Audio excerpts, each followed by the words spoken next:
गुनाहों का देवता धर्मवीर भारती। पुस्तक का परिचय।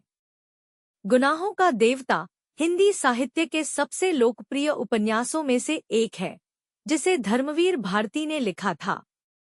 यह एक अमर प्रेम कथा है, जिसमें प्रेम, त्याग, सामाजिक बंधनों और आत्मसंघर्ष की गहरी छाप है।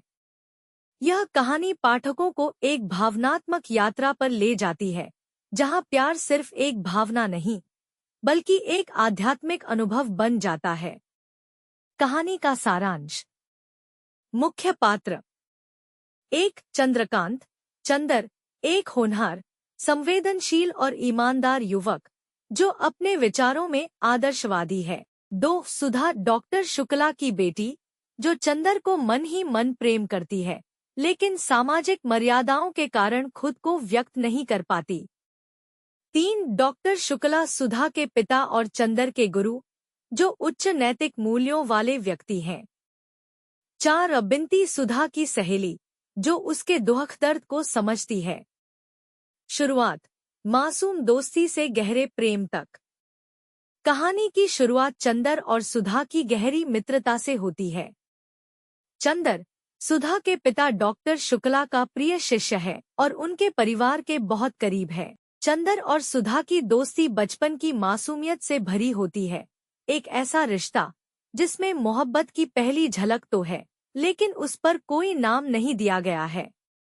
धीरे धीरे सुधा चंदर से प्रेम करने लगती है, लेकिन चंदर इस रिश्ते को सिर्फ एक निर्दोष स्नेह समझता है। मध्य। समाज के बंधन और चंदर का आत्मसंघर्ष। समाज के नियम और परिवार की इच्छाएं इस प्रेम के रास्ते में बाधा बनकर खड़ी हो जाती हैं। सुधा का विवाह एक संपन्न परिवार के युवक से तय कर दिया जाता है। चंदर इसे रोक नहीं पाता, बल्कि खुद ही उसे विवाह के लिए समझाने लगता है। वह खुद से यह कहता है कि उसका प्यार स्वार्थी नहीं होना चाहिए और सुधा की खुशी ही उसकी सच्ची जीत है।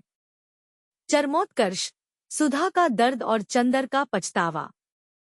सुधा का विवाह उसके जीवन की सबसे बड़ी त्रासदी साबित होता है। वह एक ऐसे व्यक्ति के साथ बंध जाती है, जिससे उसका कोई भावनात्मक लगाव नहीं होता। शादी के बाद उसकी मानसिक और शारीरिक हालत बिगड़ने लगती है। वह भीतर से टूट जाती है, लेकिन किसी से कुछ नहीं कहती। इधर चंदर की आत्मा भी तड़प उठती है। वह जानता है कि उसने सुधा को खो दिया है, लेकिन अब कुछ भी कर पाना नामुमकिन हो चुका है। अंत। प्रेम की सबसे दर्दनाक हार। सुधा अपने विवाह के बोझ को सहन नहीं कर पाती और उसकी मृत्यु हो जाती है। यह चंदर के लिए एक ऐसा झटका होता है, जिससे वह कभी उबर नहीं पाता। उसका प्रेम अब उसकी सबसे बड़ी सजा बन चुका था। कहानी का गहरा संदेश। 1. क्या सच्चा प्रेम त्याग की मांग करता है?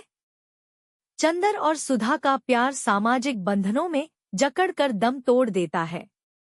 यह सवाल उठता है कि क्या प्रेम सिर्फ पाने का नाम है या त्याग ही इसकी सच्ची कसौटी है? 2. समाज और प्रेम की टकराहट। समाज के बनाए हुए रूढ़िवादी नियम अक्सर सच्चे प्रेम को कुचल देते हैं। सुधा की मजबूरी में हुई शादी यही दर्शाती है। 3. आत्मसंघर्ष और पछतावा। चंदर का चरित्र इस बात को दर्शाता है कि कभी कभी हम खुद से भी हार जाते हैं। उसने खुद को सुधा से दूर कर दिया, लेकिन अंत में वह अपने ही निर्णयों का शिकार बन जाता है। निष्कर्ष। गुनाहों का देवता सिर्फ एक प्रेम कहानी नहीं, बल्कि संवेदनाओं की गहराई में उतरने वाली एक दास्तान है। यह पाठकों को अंत तक भावनाओं के जाल में उलझाए रखती है और जब कहानी समाप्त होती है, तो एक गहरी उदासी छोड़ जाती है। क्या प्रेम पाने का नाम है या त्याग ही प्रेम की सच्ची परिभाषा है? इस सवाल का जवाब हर पाठक अपनी भावनाओं के हिसाब से ढूंढ सकता है।